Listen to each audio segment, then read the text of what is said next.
महात्मा बुद्ध जी एक राजा के पुत्र थे। उनका नाम सिद्धार्थ था। एक दिन राजकुमार सिद्धार्थ रथ पर कहीं जा रहे थे। उनका सारथी चन्ना रथ चला रहा था।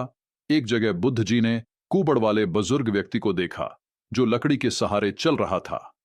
उसे देख बुद्ध जी ने रथवान चन्ना से पूछा कि यह व्यक्ति सीधा क्यों नहीं चल रहा, इसका शरीर इतना मुड़ा हुआ क्यों है।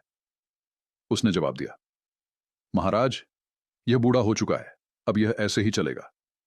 महात्मा बुद्ध जी ने हैरानी से कहा कि क्या मैं भी बूढ़ा हो जाऊंगा? जी महाराज, आप और मैं सब बूढ़े हो जाएंगे।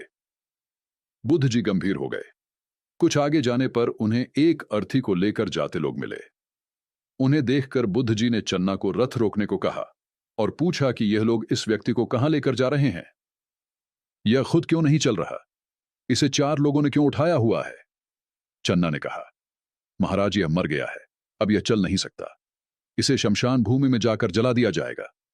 महात्मा बुद्ध बोले, जला दिया जाएगा का क्या मतलब? उसने कहा, महाराज, जो मर जाते हैं उन्हें अग्नि के हवाले कर दिया जाता है। बुद्ध बोले, क्या मैं भी मर जाऊंगा? चन्ना ने कहा, जी महाराज, जिसका भी जन्म हुआ है वो अवश्य मरेगा। चन्ना की बात सुनकर बुद्ध उदास हो गए और बोले, चन्ना, अगर मरना ही सत्य है तो फिर मैं जी क्यों रहा हूं?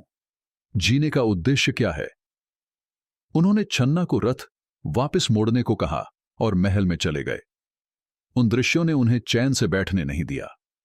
वो प्रभु की खोज में लग गए, सत्य को जाना और अपना जीवन ईश्वर को समर्पित कर दिया। अब हम बात अपनी कर लेते हैं। बचपन से लेकर जवानी तक हमने पता नहीं कितनी अर्थियों को कंधा दिया है और शमशान में अग्नि भेंट किया है।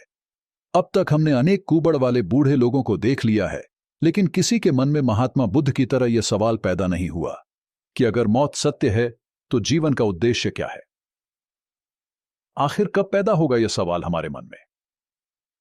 कहीं हम उस कबूतर की तरह तो नहीं सोच रहे जो बिल्ली के आने पर आंखें बंद कर लेता है और समझता है कि अब बिल्ली उसे नहीं देखेगी। लेकिन आंखें बंद करने से बिल्ली गायब नहीं होती, वो कबूतर को गर्दन से पकड़कर मारकर खा जाती है। कुछ ऐसा ही हाल हमारा भी होने वाला है। आए मौत के आने से पहले जीवन के उद्देश्य को जान लें, किसी ब्रह्मज्ञानी महापुरुष की खोज करें और अपने जीवन को धन्य करें।